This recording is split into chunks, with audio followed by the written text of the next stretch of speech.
I am kind of in a line of people who I've been in communication with who are trying to think about Ferguson and its co-productions of violence and resistance in a long sweep of U.S. history. George Lipsitz gave a great talk, I'm told, in St. Louis not long ago called From Plessy to Ferguson. I was just with Robin Kelly down in Atlanta last week and heard him give a talk titled Mike Brown's Body. And so I think that there's reasonably in the air this kind of attempt to get a take on how we situate the longer history of violence and inequality and whiteness with this new and exciting set of developments that have to do not only with oppression, but also with new forms of resistance.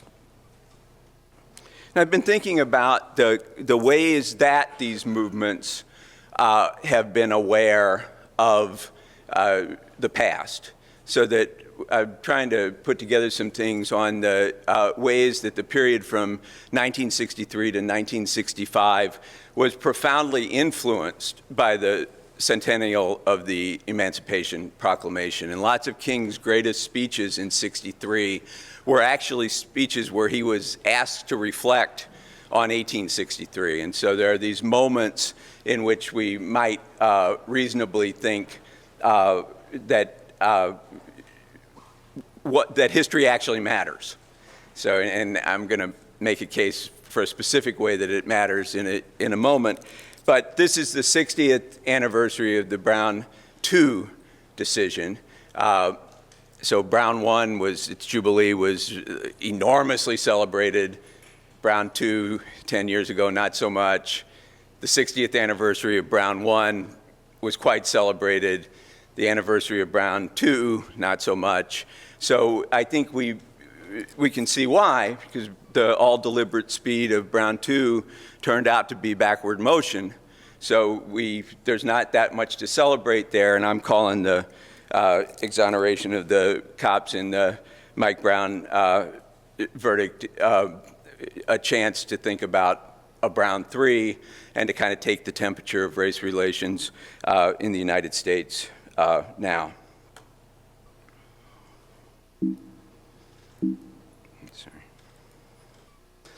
So the other thing, the other dimension of this is I want to think about what we celebrate and what we remember.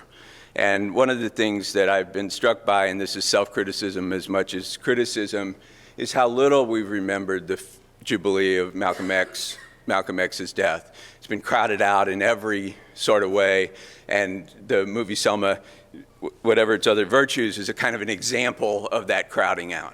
That you get Malcolm as a kind of a bit player and not really developed in the film at the very moment that the Jubilee to be celebrated is the Voting Rights Act, but the remembering of Malcolm is very, very sparse. I was on an airplane when I should have been at Malcolm celebrations last weekend, and I realized that I don't have control of my calendar.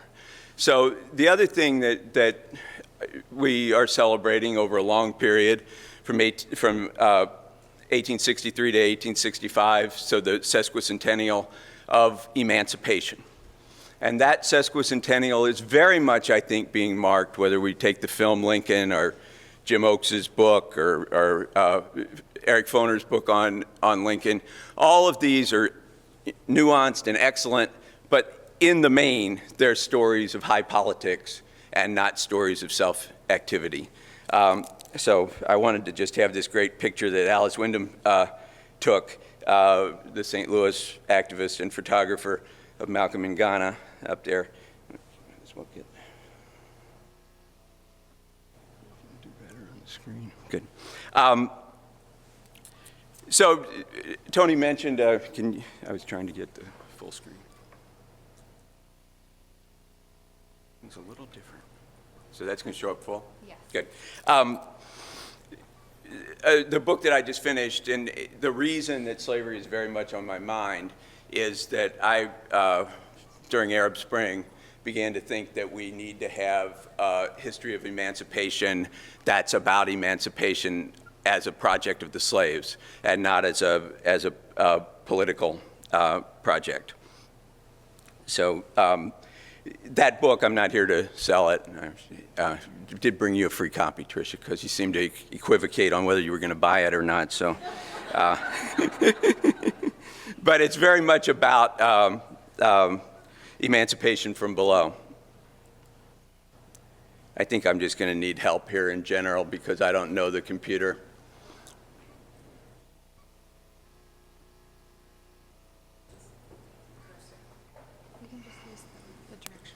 I know, but I need to get back to the screen with the clips.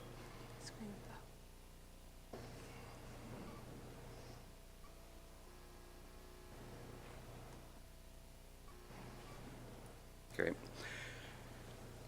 So I'm going to play a little clip of a protest that brought together something that I care superficially about and something that I care deeply about in St. Louis during the baseball playoffs in the last season.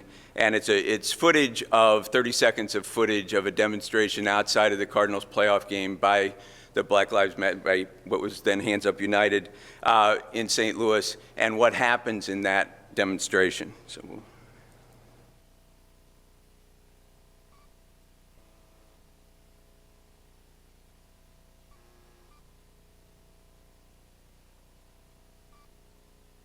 maybe.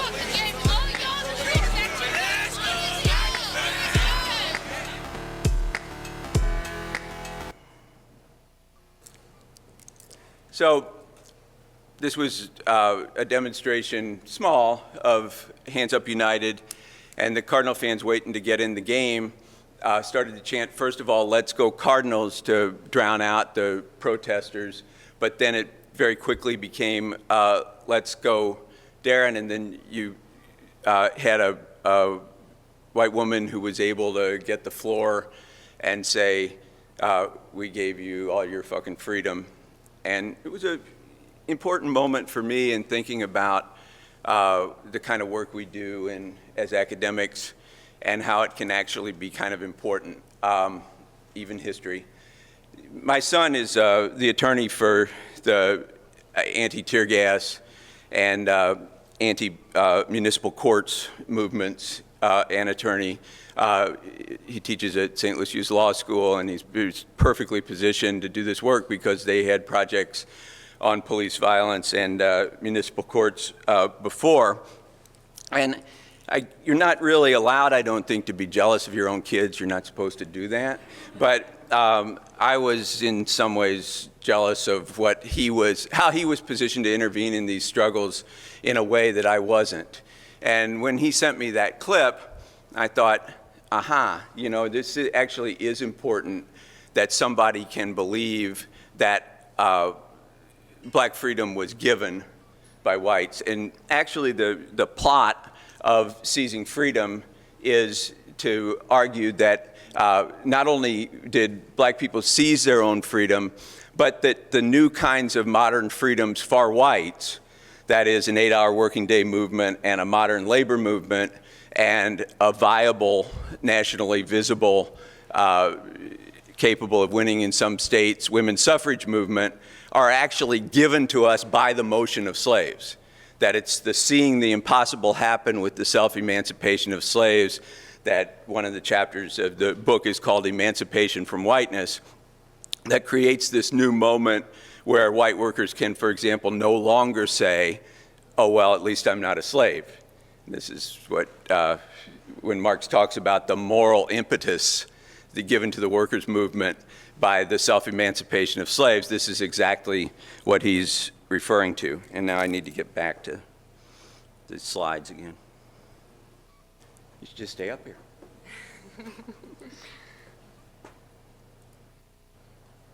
Thanks. Good. Good. So I want to take this longer view and think about a couple of quotations, and principally Toni Morrison's quotation, which I have heard her say, and I've never actually been able to find it in print, but at a talk she gave visiting us in Minnesota long ago, she said, "We all live in the era of the slave trade." And I would say we all live in the era of the slave trade and emancipation. That those things ought to be connected in our mind. But it's interesting that when Toni says that, she says we all live there. Not black people live under the shadow of the slave trade, but we all live in the era of the slave trade. She's very insistent in a number of ways on this point, and it's a very, very crucial point for how we think about these things, especially if it's paired with thinking about emancipation in a serious sort of way. Thavolia Glimp at Duke and I are kind of toying with this project in which we try to figure out if a majority of people who were ever enslaved in British North America and what becomes the United States experienced emancipation in their lifetime. So you go from 900,000 slaves in 1790 to 4 million slaves in the 1860s. They're all able to emancipate themselves in one way or another. Because of that huge increase in population, that dwarfs the previous generations of slaves. So you have these 4 million emancipated, enslaved people. But you also have tens of thousands of people who managed to free themselves during the Revolution, another group during the War of 1812, constant flight from slavery, self-purchase, manumission, all of these different patterns. And so the idea of the project would be to try to quantify exactly how many people get free by going to Indian country, how many people live in maroons, all of that. And it really very much changes our view of the history of slavery, of U.S. slavery, if we begin to say, but this is also the story of emancipation. And so Thavolia's work is so great. I think a lot of you have probably read it on emancipation and gender and labor, because it says once we know this history of emancipation, we have to read the history of slavery differently. That this group of people that emancipates themselves in this particular way, we must think about them in the 1850s in a way that's different from the way that we're accustomed to talking about them. So I'm just in deference to the technology and time, I'm only going to recommend Aqua Naru's great 8-minute song, The Journey, which if you're like me, you'd probably need the lyrics anyway, but to appreciate it. But particularly the third verse of the third set of verses of that song takes us to, she's talked about the slave trade for a time, she talks about the slave plantation for a time, and then she talks about, for a couple minutes, the ways in which slavery is present for us. And she makes Morrison's point that we all live in the era of the slave trade wonderfully, and particularly with the culminating line, it started with the slave ship that set the journey flaming, and the song is called The Journey. So this is just to underline what all of us are already aware of, and that is the tremendous presence of African American life in American life, the tremendous presence of slavery and of Africa in American life, and particularly to pick two examples, the Wolof folk tales that lead to Brer Rabbit and the same Wolof folk tales that lead to Bugs Bunny, and to remind us that even if we think we don't live in the era of the slave trade, we live surrounded by cultural symbols that are the inheritors of the slave trade and are themselves subject to being debased and to having horrifying things done to them. So if you take Brer Rabbit, think about Alice Walker's wonderful little essay, Uncle Remus, No Friend of Mine, about growing up in the small town that Joel Chandler Harris was from. You can see, if you are so inclined, all sorts of racist Bugs Bunny cartoons, but we shouldn't let that appropriation have us lose sight of how important this, how foundational Senegal is to our lives. So I want to just go back. I'm skipping around unconscionably, I realize that, but I want to put a lot of things on the table to get us to think about a long pattern and also to pay tribute to the project of the center. The slavery and social justice, I think, ought to always be in the same frame. I think during Emancipation there was a little bit of sentiment on the part of slaves, a thought on the part of slaves to try to construct a jubilee that was worthy of the ancestors. And I think No More Auction Block is partly about, the many thousand gone is partly about this sensibility that liberation should include the ancestors somehow. I think that's not a bad idea for us to take that longer view as well. So 2 lines from Frederick Douglass, which are central to Seizing Freedom. The first, to see the early Civil War as a war to preserve slavery. And that war to preserve slavery, he meant as bitterly as you could possibly mean anything. He meant that it was a war to preserve slavery on the South side, on the side of the South, avowedly. That's what they said they were fighting for, was the preservation of the right to hold slaves in perpetuity in time and in whatever space that they wanted. But it was equally, he was emphasizing in the first year and more of the war that it was a war to preserve slavery on the part of the North. I used to teach in Lincoln Hall at University of Illinois, and as my students came into the survey classes, above the doorway in stone was Lincoln's quotation about, if I can win the war by freeing all the slaves, I'll do that. If I can win the war by freeing none of the slaves, that's fine too, I'll do that. This war is about union, it's not about slavery. I walked through that door probably 500 times and didn't think about it. My mom, who was 88 at the time, came up to visit and she said, "What a hideous thing to put on a building." And she was right, but so was Douglass right, that this was a war to preserve slavery on both sides. And that sounds like a defeatist position, but for Douglass it was anything but a defeatist position, because he believed and knew that it couldn't continue that way. And the advantage that he had over Lincoln is that he knew that slaves would see the struggle as being about emancipation and would try to transform the struggle into being one about emancipation. So the physical movement of slaves becomes the key point for Douglass in theory, and for Harriet Tubman in practice, in trying to make the Civil War into something more than a war to preserve slavery on all sides. And his wartime prediction, which is the epigraph of Seizing Freedom, that we're not to be saved by the captain but by the crew. It's kind of a wonderful and C.L.R. Jamesian quote. So I will get to the present.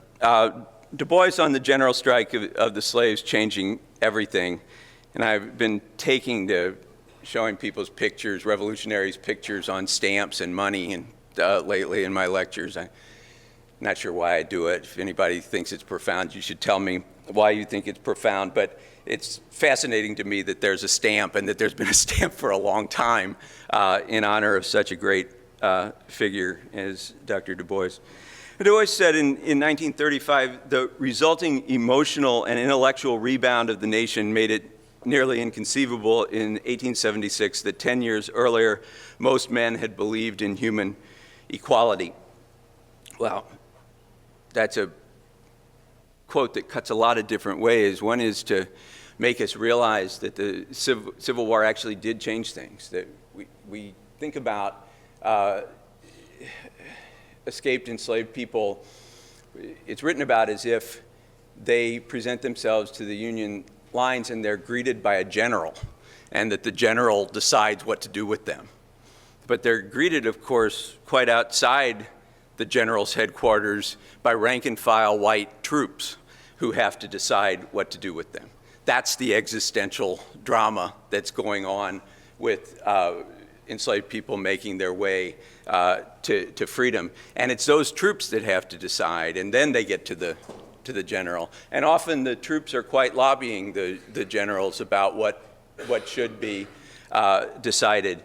So that there's this kind of direct action abolitionism in which many white soldiers, by no means all, but many change their minds about slavery and abolition by virtue of acting, not by virtue of thinking. They're actually confronted with that choice. The other way that the Du Bois quote cuts is to say we have these moments of tremendous social motion, and then there can be social movement backward. And so we'll talk about that dimension of it also a little bit. So on I guess it's your left, the poster, I was looking for, in my lectures in my American Identities class, I was looking for an image of Dr. Du Bois the other day, and I came across this image. I thought, oh, it's a nice Ferguson-related image. And then I thought, you know, Du Bois never had who-whom problems in his writing, so that's probably not really by him. And I ended up looking on the internet for it, and it turns out it's a kind of an incredible past, present, future in the present story that we're confronted with around this quote. Du Bois didn't say it, but he's all over the internet saying it now, and on posters saying it, because Rihanna tweeted this line, attributing it to Du Bois, and it was retweeted immediately 11,000 times, and then Chris Rock has been using it in concert. So it's probably for the moment the best known, except for maybe double consciousness concept from Du Bois. And it's actually, the confusion is that in 2013, a blogger named Webby Du Bois, who calls himself Webby Du Bois, came up with this line, and then it kind of ended up being confused as to who actually said it. It's a nice example of past and present, and also maybe not. But I also, I think it's important when we think about Reconstruction and emancipation and try to link it to the present, that we take the emancipated ex-slaves perspective seriously in not always using the term Reconstruction, but rather using the term that they did, which was the term Jubilee. And Jubilee, of course, is from the Old Testament, from Leviticus, and it's picking of those passages of Leviticus that are about what happens every 7 times 7 years, the year after that, the 50th year. Jubilee is, in Leviticus, a moment of the emancipation of slaves. So slaves denied the Bible, massively denied literacy at their moment of liberation. They somehow know to go straight to the most revolutionary passages of the Bible to talk about Jubilee. Peter Linebaugh doing some great work on the history of the word Jubilee. But the reason that it's such a profound act of mass theology to talk about Jubilee rather than to talk about Reconstruction is that it gets emancipation into the picture, but it also gets land into the question, because Leviticus says that this should also be a time of redistribution of land. So Jubilee describes both what has happened and what is wanted at the same time. And so I wanted to just again quote Du Bois, writing very early. Du Bois is very much writing in dialogue with Frederick Douglass about Reconstruction. And because Black Reconstruction doesn't come out till 1935, we don't necessarily see that. But from the very earliest moments of the 20th century, he's writing about Reconstruction, and he's relying on categories that he gets from Douglass.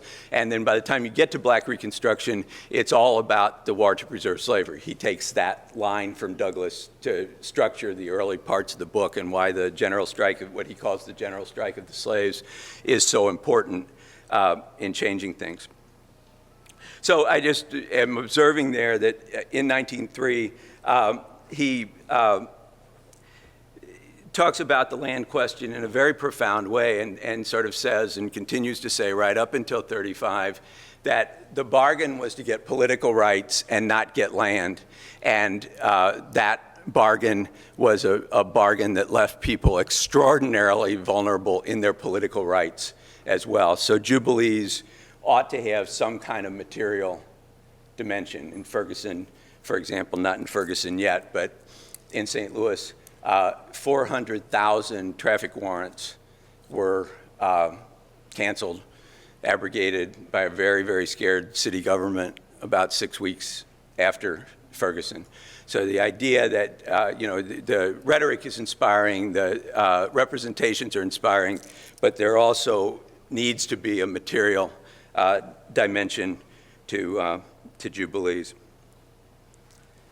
I'm increasingly not somebody who thinks that what I have to introduce is the most important thing going.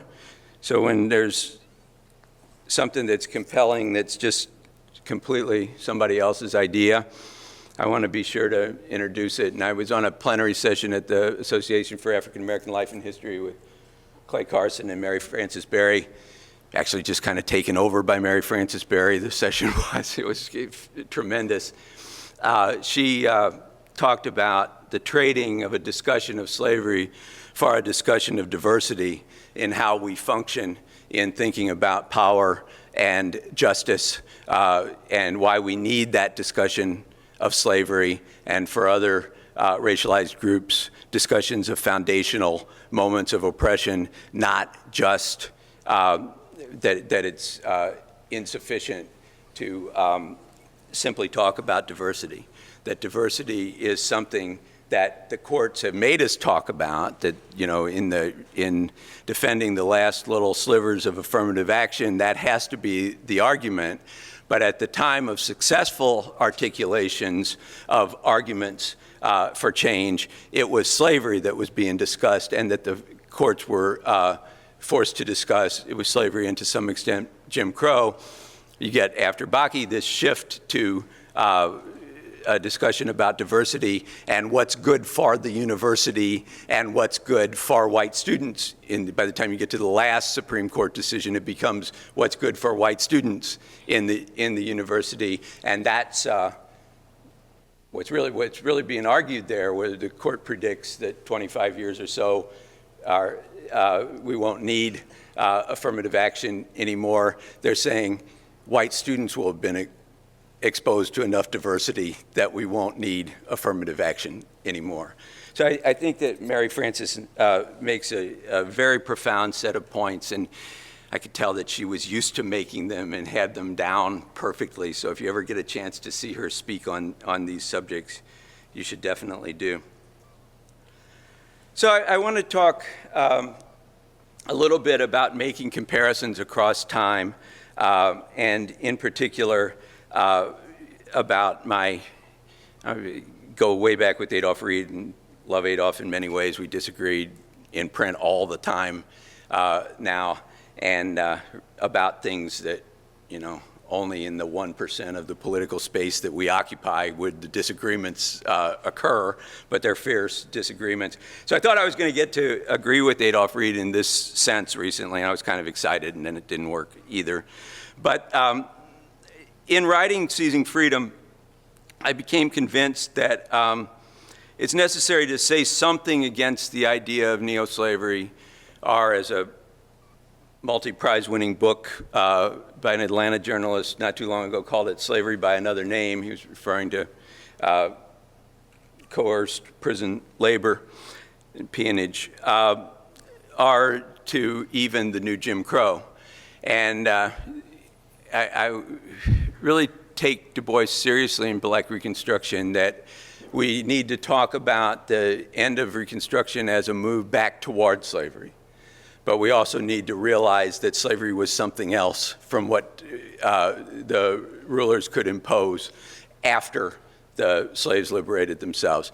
And that's important because we need some precision of language across a long period of time. It's also important because we need victories, and we need to be able to own that, that sometimes we win. Now, the way that Adolf comes into it is he wrote a kind of a scathing attack on Michelle Alexander not long ago, saying that the new Jim Crow was misapplied, and that Jim Crow was this distinct set of social relations based on cotton and based on sharecropping and based on what Robert Moses wonderfully called sharecroppers' education. And so the argument would be that now we have McDonald's education instead of sharecroppers' education, and we have a different kind of a setting for struggles, and we need to preserve some precision that teaches us that the prison, the boom in incarceration is not the same as Jim Crow. Well, I followed it almost to the end, but then it was too fierce, and it didn't realize that Michelle Alexander has done something tremendous that none of us have been able to do, and that she's aware that she's using a catchy title and a metaphor, and she's not, of course, arguing that the new Jim Crow is the same as the old Jim Crow. But I want to introduce a passage from the journal that Toni co-founded, Small Acts, by the Afro-Canadian scholar Catherine McKittrick, which I think begins to wrestle with some of these questions of how we think across time periods without just saying everything equals everything else, but doesn't lose the historical dimension that goes back to slavery. So Catherine writes, that the plantation therefore and the term plantation futures, I think, is a very excellent point of entry. The plantation therefore provides the context to put forth the following interconnected questions. What are some notable characteristics of plantation geographers, and what is at stake in linking a plantation past to the present? What comes of positioning the plantation as a threshold to thinking through long-standing and contemporary practices of racial violence? Elizabeth Esch and I did a book called The Production of Difference, I guess now three years ago. The first half of which is about the management of slave plantations, and then the last half of which is about management in the 50 years after plantation society in the United States. And I think this term plantation futures is a really good one in the sense that it kind of harkens to financial futures, but it also kind of makes us think subtly about what these relationships across great areas of space and great areas of time might tease out. Here's Susan B. Anthony on money. I had Dubois on the stamp.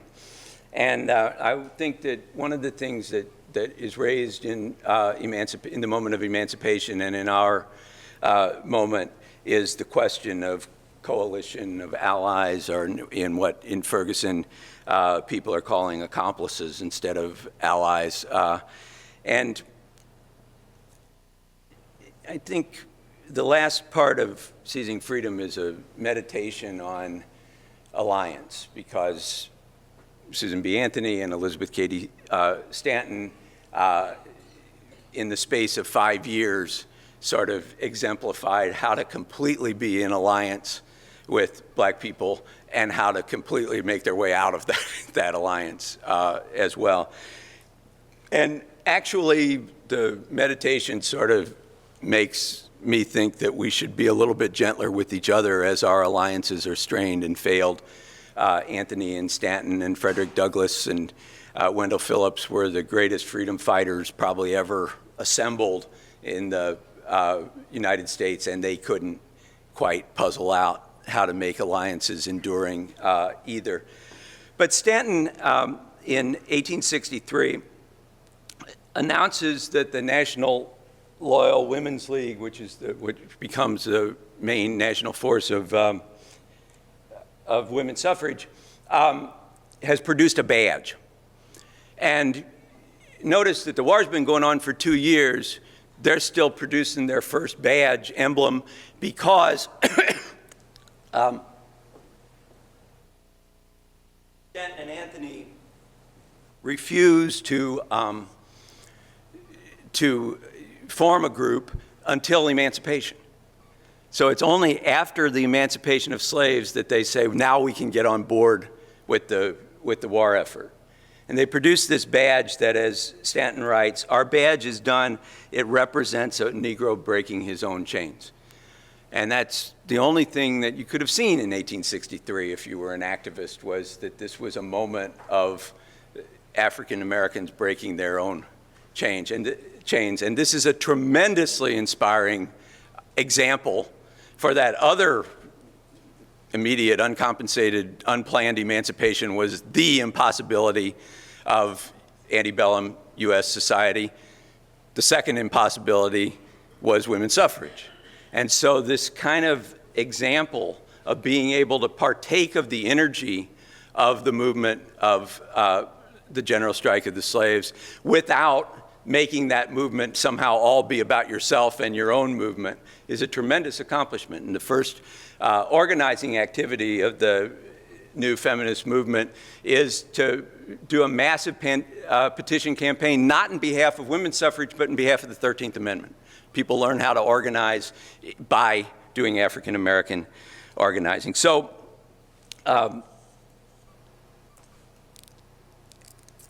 I think that we might think about this in terms of our own moment a little bit. Well, we know the story of how tragically this ends up by the late 1860s, a complete falling out of, or near complete falling out of the African American freedom movement and women's suffrage over the timing of gains in the 14th and 15th Amendment.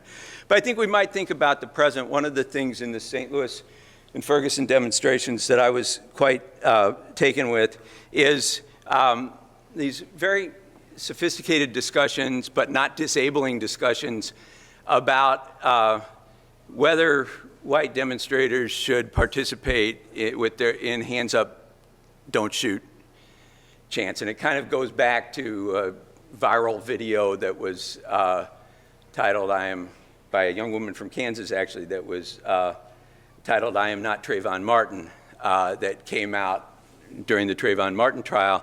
That was this young woman's attempt to own up to the fact that in wearing a Trayvon Martin t-shirt, that didn't make her exposed to the kind of violence that Trayvon Martin was exposed to. And so that same one of my other kids is involved in the movement in Minneapolis, and there are these very profound, I think, discussions about, you know, how exactly white people should participate in this movement and how they should relate to the chants. But also then at a certain point people say, but let's go on, and people, and actually kind of people decide to do what they're going to do. But the politics of coalition are extraordinarily interesting in the current moment, and I think they're interesting in a way that that doesn't really get covered by the word ally. I'm not a convert to the word ally quite. I think the people who have been most spectacular in forging ties with lost voices and the kind of people on the ground in Ferguson, the young black people on the ground in Ferguson, have been trans people. And they come as allies, but they also come, first of all, they came. They immediately presented themselves there and stayed out and treated it like Occupy. But they come not just as allies, but as people who are also vulnerable to police and vigilante violence. And from the first weeks of the encampment at the Quick Trip near where Mike Brown was killed, I got these amazing stories about young black activists trying to coming to terms with trans liberation. So Moorish science is kind of a big thing in St. Louis for odd historical reasons. And so some of the kids were influenced by Moorish science, and they would say, I'm a descendant of this Egyptian king. I'm a descendant of, that's who I am. I'm not just American, I'm a descendant of this king. And then they'd say, and I'm very interested in the rights of trans people. So this kind of incredible juxtaposition and progress, that's the kind of progress that we see during Emancipation unfolding, but not just around allianceship, but around being an accomplice and being a co-sufferer, I think. So I'll just race through 3 more slides. This is maybe one of the most famous paintings of slavery. I guess it's the most. It's on the cover of Marcus Roediger, who's now claiming to be my cousin. His book, The Slave Ship, and it's also the last image of Claudia Rankine's Citizens book that's been a best-selling prose poem and book of images in the last little bit. And I think it's illustrative of how hard, how the legacy of slavery and of Jim Crow and of lynchings has structured how hard it is for people, including white people, to look at black suffering. So you get, from Turner, the Slave Ship was an anti-slavery work of art, but it also completely naturalizes the disaster of the slaves and makes it into this scene that's like Turner's other nature paintings, except for this incredibly gory detail that's highlighted there, but is tiny in the actual experience of the picture. So in talking about whiteness, a lot of times people say that whiteness is invisible. And I was guilty for a lot of years of saying, oh yeah, the thing about whiteness is it's invisible. And of course, it is sometimes when it's strategic for it to be, but it's also incredibly hyper visible. And if we take the police, as Nikhil Singh puts it, as kind of an expression of whiteness and of white supremacy, it's super visible in the lives of people, and particularly when social movements start. The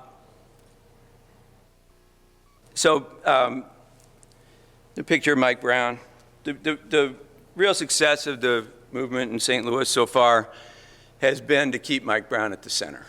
That, after all this time, it still hasn't been able to say, that people haven't, and with a lot of now NGO effort to get them to say, no, this is really about electing people, or this is really about municipal courts, which are important. That's an important issue of itself. But people keep pulling it back to say, no, this is about Mike Brown. And we want to make sure that we don't lose sight of that. But Mike Brown, has been kind of hard to represent.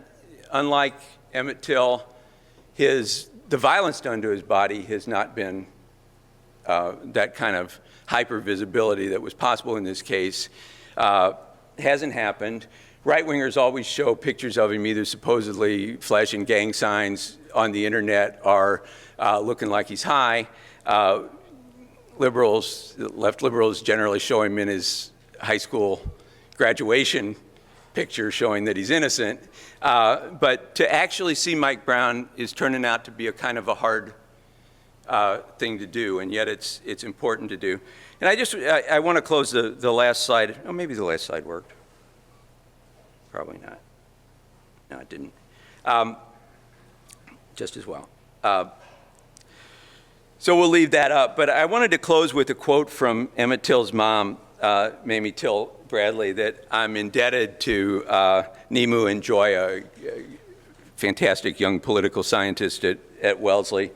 I heard her give a talk not long ago in which she quoted Mamie Till Bradley to this effect.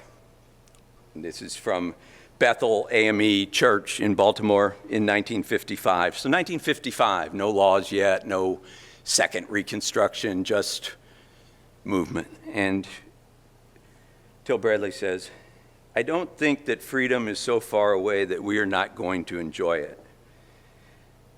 I think that pretty soon this thing is going to be over. In fact, it's over now. We just haven't realized it yet.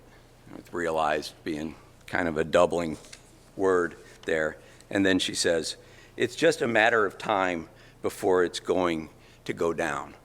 And I want to just leave us with that kind of extreme hopefulness and with the idea that emancipation, that everything in our life trains us to think that change is incremental, that it's all about elections and the parties are exactly evenly divided and nothing can be on the table.